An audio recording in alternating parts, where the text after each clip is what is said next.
کہ جو افغانستان سے بہت دور واقع ممالک ہیں وہ کچھ اور سوچتے ہیں، اور جو افغانستان کے پڑوسی ممالک ہیں وہ کچھ اور سوچتے ہیں۔ اگر پڑوسی ممالک میں سے پاکستان کو ایک سائڈ پر رکھا جائے، کیونکہ پاکستان کے جو الزامات ہیں یا پاکستان کے جو تحفظات ہیں ان کی نوعیت تھوڑی مختلف ہے۔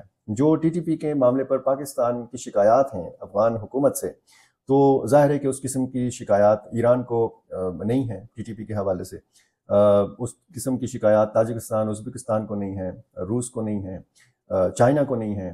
اب وہ جو ان کے تعلقات میں اتار چڑھاؤ ہے، جیسے افغانستان اور ایران، افغانستان اور تاجکستان، افغانستان اور ازبکستان، تو ان کے تعلقات میں اگر اتار چڑھاؤ ہے تو وہ کسی اور نوعیت کے ہیں، وہ کوئی اور معاملات ہیں۔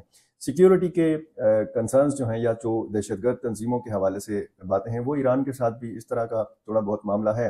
لیکن اگر آپ افغانستان اور چین کے تعلقات کو دیکھیں تو یہ تعلقات خالصتاً اقتصادیات کی بنیاد کے اوپر ہیں، اور یہ تعلقات بڑھ رہے ہیں۔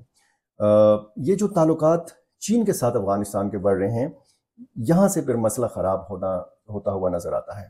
تکلیف ہے، ظاہر ہے کہ جب چین آگے بڑھے گا افغانستان کی مدد کے لیے، یا افغانستان کی قربت پیدا ہوگی چین کے ساتھ، تو پھر یہ چیز امریکہ کیسے برداشت کر سکتا ہے، یہ چیز پھر مغرب کیسے برداشت کر سکتا ہے۔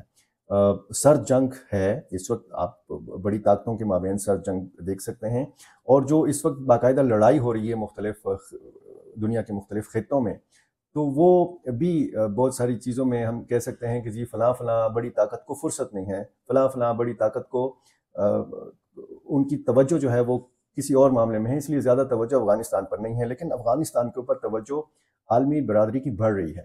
آپ نے نوٹ کیا ہوگا کہ اقوام متحدہ کی جانب سے کانفرنس کے اوپر کانفرنس ہو رہی ہے، اور یہ جو دوحہ کانفرنس ہوئی 18-19 فروری کو 2 روزہ، اس میں افغان طالبان نے شرکت سے انکار کیا، اور اس کے بعد پھر یہ کہا جا رہا ہے کہ ایک اور کانفرنس کی تیاری ہو رہی ہے۔ اور اسی بیچ میں ہم نے دیکھا کہ اقوام متحدہ کے سلامتی کونسل نے بند دروازوں کے پیچھے افغانستان کے معاملات کے اوپر بات کی ہے۔ افغانستان کے لیے اقوام متحدہ چاہتا ہے کہ اس کا خصوصی نمائندہ ہو، لیکن افغانستان نے انکار کیا ہے، کیونکہ افغانستان کا جو نمائندہ ہے اس کو قبول کرنے سے انکار کیا ہے اقوام متحدہ نے۔ اس پر میں پچھلی ویڈیو میں بات کر چکا ہوں، زیادہ تفصیل میں جانے کی ضرورت نہیں ہے۔ تو یہ صورتحال جب ہم دیکھتے ہیں، اور پھر 4 سال پہلے ہونے والے معاہدے پر اگر آج پھر نظر ڈالتے ہیں، تو پھر یہ ڈھونڈنے کی کوشش کی جا رہی ہے کہ جی اس معاہدے سے امریکہ نے کیا حاصل کیا، اس معاہدے سے دنیا نے کیا حاصل کیا، اور اس معاہدے سے افغان طالبان نے کیا حاصل کیا۔ تو ماہرین یا مبصرین جو ہے ان کا اس بات پر اتفاق ہے کہ اس معاہدے سے بہت کچھ اگر حاصل کیا تو وہ افغان طالبان نے حاصل کیا۔ ظاہر ہے کہ امریکہ نے بھی اس سے بہت کچھ حاصل کیا۔ امریکہ پاگل تو نہیں تھا، اس کا دماغ تو خراب نہیں تھا کہ وہ اس طرح کا ایک معاہدہ کرنا چاہتا تھا۔ ظاہر ہے اس نے اپنی وہ جو اس کا جانی اور مالی نقصان ہو رہا تھا، اس سے امریکہ کو بچنے میں مدد ملی، یہ امریکہ کا فائدہ تھا۔ افغان طالبان بلا شرکت غیر آج حکمران ہیں افغانستان کے، اور پورے افغانستان کے مشرق سے لے کر مغرب تک، شمال سے لے کر جنوب تک۔ تو یہ ایک بہت بڑا فائدہ افغان طالبان کا ہے۔ اب اگر باقی جو افغان مخالف قوتیں ہیں ان کی طرف اگر دیکھا جائے تو ان کا تو ظاہر ہے کہ نقصان ہی نقصان ہے۔ وہ نہ تو حکومت میں ہیں، اور نہ دور دور تک ان کا حکومت میں آنے کا کوئی امکان ہے۔ جمہوری نظام تو ہے نہیں کہ جی الیکشن ہوگا اور کوئی سیاسی جماعت اپنی انتخابی مہم چلائے گی، پھر وہ افغان طالبان کی جو پالیسیز ہیں ان کے حوالے سے رائے عامہ ہموار کرے گی، پھر الیکشن ہوں گے، پھر وہ جو سیاسی جماعت ہے وہ برسر اقتدار آ جائے گی۔ 20 سال افغان طالبان لڑے ہیں، امریکہ کے خلاف لڑے ہیں، اور افغان طالبان کا یہ دعویٰ ہے کہ اگر لڑائی ہم نے لڑی ہے، اگر جہاد ہم نے لڑا ہے، اگر جد و جہد ہم نے کی ہے، تو پھر امریکی افواج یا نیٹو افواج کے انخلا کے بعد حکومت میں آنا، حکومت کا کنٹرول سنبھالنا، یہ بھی ہمارا حق ہے، اور وہ حق آج افغان طالبان جتا رہے ہیں۔ افغانستان کا اپنا نظام مملکت ہے، افغانستان کا اپنا نظام عدل ہے، افغانستان کا اپنا ایک ایسا نظام ہے کہ جس کے حوالے سے افغانستان کے طالبان دعویٰ کر رہے ہیں کہ جی ہمارا نظام دنیا کے باقی تمام نظاموں سے مختلف بھی ہے، اور باقی تمام نظاموں سے بہتر بھی ہے۔ اب وہاں پر دیکھیں IMF کی کوئی شرائط نہیں ہے، IMF کے ساتھ کوئی معاہدہ نہیں ہے، افغانستان کے اوپر کوئی بیرونی قرضہ نہیں ہے۔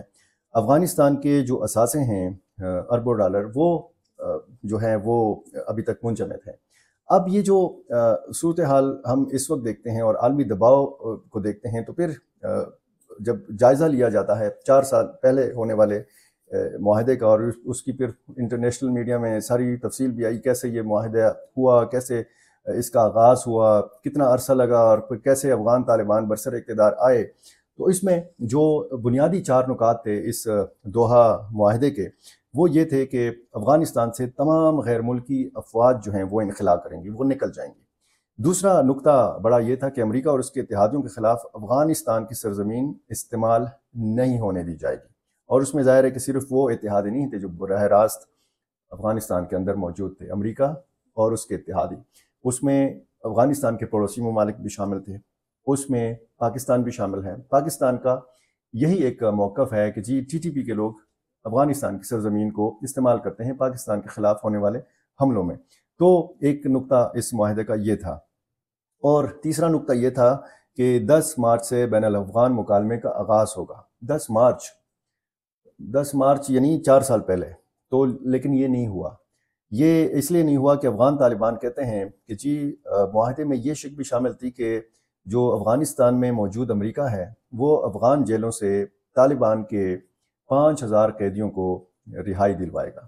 رہا نہیں کیا گیا ان قیدیوں کو، اور جس طریقے سے پھر گوانتانامو بے میں اور باقی دوسری جیلوں میں جو افغان طالبان کے رہنما قید تھے ان کو بھی اس طریقے سے رہائی نہیں ملی۔ تو پھر افغان طالبان نے یہ کہا کہ بہت سارے حوالوں سے خود امریکہ نے اس معاہدے کی خلاف ورزی کی۔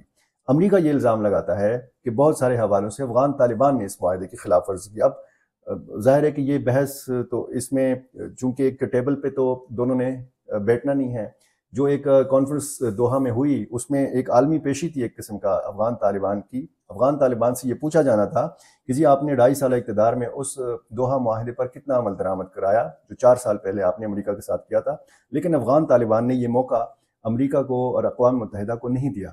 افغان طالبان نے صاف انکار کر دیا کہ جی ہم دوحہ کانفرنس میں آپ کی اس 2 روزہ اجلاس میں شریک نہیں ہوں گے۔ اور چوتھا جو اس معاہدے کا بڑا پوائنٹ تھا وہ یہ تھا کہ بین الافغان مذاکرات کے نتیجے میں ملک کے سیاسی نقشے کا تعین ہو اور جنگ بندی پر غور ہو۔ ظاہر ہے کہ بین الافغان مذاکرات جیسے میں نے آپ کو تفصیل سے بتایا کہ اس کا مقصد کیا تھا کہ ایک انکلوسیو حکومت ہو، ایک بشمول تمام گروہوں کی حکومت ہو۔ اب اس وقت صرف طالبان جو ہیں وہ برسر اقتدار ہیں، اس میں کسی دوسری سیاسی جماعت کے لیے کوئی جگہ نہیں بنتی۔ یہ سلسلہ کب تک جاری رہے گا؟ کیا افغانستان کے مستقبل میں آنے والے چند سالوں میں بھی اسی طرح افغان طالبان ہی برسر اقتدار رہیں گے؟ اسی طرح عالمی دباؤ بڑھتا رہے گا؟ امریکہ یہ سوچتا رہ جائے گا کہ جی افغان طالبان کو کیسے کنٹرول میں لانا ہے؟ اقوام متحدہ یہ سوچتا رہ جائے گا کہ کیسے افغان طالبان کو عالمی جو قواعد اور ضوابط ہیں یا جو قوانین ہیں ان کے دائرے کے اندر لایا جائے؟ کیا افغان طالبان اس کے لیے تیار ہوں گے؟ تو یہ بہت سارے سوالات ہیں کہ جن کا پھر آنے والے چند سالوں میں پتہ چلے گا، کیونکہ فی الحال خود شاید افغان قیادت کو بھی نہیں معلوم کہ آنے والے چند سالوں میں کیا ہوگا۔